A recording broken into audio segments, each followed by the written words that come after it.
નમસ્કાર વાલા વિદ્યાર્થી મિત્રો, ધોરણ 7 વિષય હિન્દી અને એકમ 5મું જે છે હિન્દ દેશ કે નિવાસી, આ સ્વાધ્યાયના પ્રશ્ન અને તેનો સહી ઉત્તર આપણે આ વિડીયોના મારફતે આપવાના છીએ. તમારું બધાનું મિત્રો હાર્દિક સ્વાગત કરું છું. વધારે સમય નહીં લેતા જોઈએ આપણે આ હિન્દ દેશ કે નિવાસી એ એકમના સ્વાધ્યાયના પ્રશ્નો અને તેનો સાચો જવાબો. મિત્રો, પહેલો પ્રશ્ન અભ્યાસનો એવો છે कि निम्नलिखित प्रश्न के उत्तर दीजिए. एम पहलो है, हमारे देश की क्या विशेषता है. उत्तर है, हमारे देश में भिन्न भिन्न रंग रूप और पहनना वाले एवं अलग अलग भाषाएं बोलने वाले लोग रहते हैं. इसके बावजूद यहाँ के लोग एक इस तरह विविधता में एकता हो हमारे देश की विशेषता है. दूसरा प्रश्न है, सभी नदियाँ कब एक होती है. तो इसका उत्तर है, सभी नदियाँ अलग अलग स्थानों से निकलती है, उनके बहाव भी अलग अलग है, परंतु जब ये सागर में मिलती है तब एक हो जाती है. तीसरा प्रश्न है, सही धर्मों का सार क्या है. तो इसका उत्तर है, सही धर्मों का सार एक ही है, मनुष्य को बुराइयों से दूर रखना और उसे उन्नत बनाना. उसके बाद है प्रश्न नंबर बीजो है के शब्द पंखुड़ियों को उचित क्रम में रखकर वाक्य बनाइए. तमे आ जोई शको ए बधी પાંખડી છે એનો યોગ્ય ક્રમમાં, તો આપણે ડાયરેક્ટ જવાબ જોઈએ. પહેલો છે, हम भारत देश के निवासी है. બીજું છે, कोयल की आवाज़ मधुर होती है. ત્રીજું છે, हमें फूलों की तरह हंसते रहना चाहिए. तो आ रीते एनो आखो शब्दक्रम है.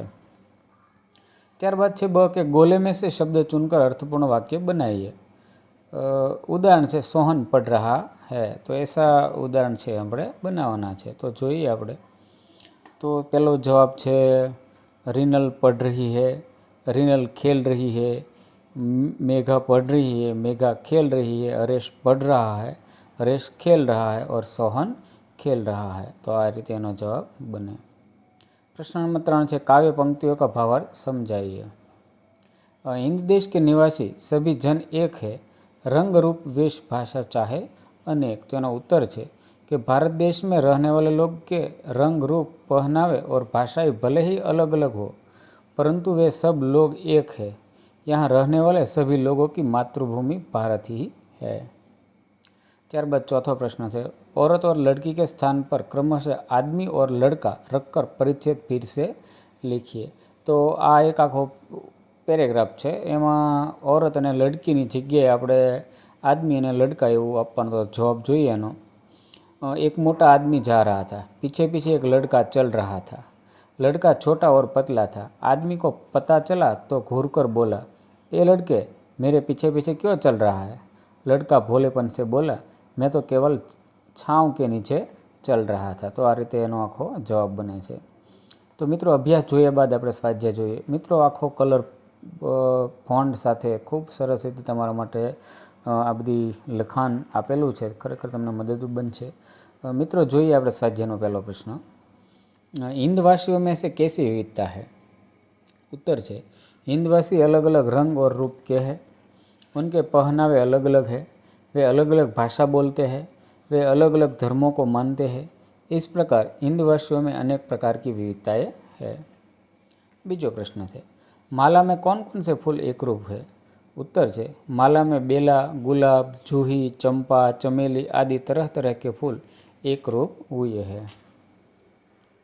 ત્યારબાદનો પ્રશ્ન છે ત્રીજો કે इस कविता में किन नदियों का उल्लेख है. उत्तर है, इस कविता में इन नदियों का उल्लेख है, गंगा, यमुना, ब्रह्मपुत्रा, कृष्णा और कावेरी. चौथा प्रश्न, नदियों से हमें क्या संदेश मिलता है. तो उत्तर है, हमारे देश में अनेक नदियाँ हैं, उद्गम स्थान अलग अलग है, वे अलग अलग मार्गों से बहती है, लेकिन अंत में वे सागर में मिलकर एक हो जाती है. इन नदियों से हमें यह संदेश मिलता है कि जैसे नदियाँ अलग अलग होकर भी एक हो जाती है, उसी तरह हम भारतवासी अलग अलग होने पर भी एक होकर रहे. ત્યારબાદ છે, कोष्टक में जो शब्द समानार्थी नहीं है उस पर गोल राउंड कीजिए और समानार्थी शब्दों को वाक्य में प्रयोग कीजिए. મિત્રો, આ 1 2 3 4 એની અંદર ઘણા બધા આખા પંથ, રા, પેર, રાસ્તા, તો એક 2, 3 ને 4 તો એના જવાબ એ રીતના જ આપેલા છે। તો જોઈએ આપણે ઉત્તર। તો પહેલું છે આમાંથી પન, તો યહ પન સરળ નહીં હૈ। આ એકનું બીજું છે રાહ, મુझे नई राह मिल गई, तो शब्द છે रास्ता, यह सीधा रास्ता है। ત્યારબાદ આ 2 નંબરમાંથી જોઈએ આપણે कुसुम, तो यह चमेली का कुसुम है। पुष्प, कमल के पुष्प जल में होते हैं। तीजું આમાંથી શબ્દ લઈએ फूल, यह कितना प्यारा फूल है। ત્યારબાદ ત્રીજાની અંદરથી જોઈએ તો अनूठा, यह चर्चा के लिए अनूठा विषय है। अनोखा, उसने अनोखा रास्ता पकड़ा। निराला, आपका हर ढंग निराला है। ત્યારબાદ ચોથામાંથી પહેલો છે जन, कोटि कोटि जन तिरंगे को वंदन करते हैं। मनुष्य, दुनिया में तरह तरह के मनुष्य है। और मानव, जिसमें मानवता हो वही मानव है। ત્યારબાદ ભાષા સજ્જતામાં એક મુદ્દો છે, એક આખો પેરેગ્રાફ આપેલો છે। તો તમે અહીંયા જોઈ શકો કે પેરેગ્રાફ આપેલો છે એ વાંચી અને તમારે એમાંથી કેટલાક જવાબો છે બતાવવાના છે। તો જોઈએ આપ बताइए, આ પેરેગ્રાફ વાંચ્યા પછી એવો મુદ્દો છે। उपयुक्त संवाद में से व्यक्तिवाचक संज्ञाओं छांटकर लिखिए। तो એની અંદર प्रियंका, मीना और सीमा એ व्यक्तिवाचक संज्ञा तरीके आवे છે। बीजो प्रश्न है, इन व्यक्तिवाचक संज्ञा शब्दों के लिए जिन शब्दों का प्रयोग किया गया है उनकी सूची बनाइए। तो एमा है प्रियंका के लिए, मीना के लिए और सीमा मौसी के लिए। प्रियंका के लिए तो आप, मीना के लिए तू, तुम, मेरा, मैं, मुझे, और सीमा मौसी के लिए उन्होंने। आवो वाक्य प्रयोग से थयेलो छे। तीजू है, नीचे दी गई परिभाषा को पूर्ण कीजिए। जवाब है कि जो शब्द संज्ञा के स्थान पर उपयुक्त होते हैं उन्हें सर्वनाम कहते हैं। तो ये आपणे पूરું કર્યું। चौथा प्रश्न है कि वाक्यों को पढ़िए और बोलने वाले, सुनने वाले और अन्य व्यक्ति को सूचित करने वाले जिन सर्वनाम शब्दों का प्रयोग किया गया है उन्हें अलग छांट कर लिखिए। तो आनी अंदर तुम જોઈ શકો तो मुझे बल्लेबाजी में मज़ा आता है, हम मैच जीत गए, तुम अच्छे क्षेत्र रक्षक हो, तुम्हारी गेंदबाजी का जवाब नहीं, वह कैप्टन है, उसने एक लंबा छक्का लगाया। तो आ रीते एनो जवाब मित्रों बने।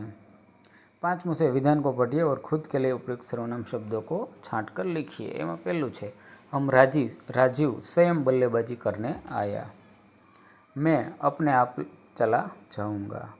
तो आ रीते विद्यार्थी मित्रों खूब सरस रीते आखो एकम जे छे पांचमું एनो आपणे स्वाध्याय अभ्यासનું सोल्यूशन कर्યું। खरेखर तमने आ कलर फॉन्टमां एक अलग ज प्रकारनी अनुभूति छे थाय ए माटे दर्शावेલું છે। तो तमने सारो लागे तो विडियोने लाइक, शेर અને सब्सक्राइब करो અને આવા જ વિડીયો જોવા માટે વિદ્યાર્થી મિત્રો મારી સાથે જોડાયેલા રહો। હવે મળીએ આપણે નવા જ વિડીયોમાં। ત્યાં સુધી આપ તંદુરસ્ત રહો, સ્વસ્થ રહો અને મસ્ત રહો।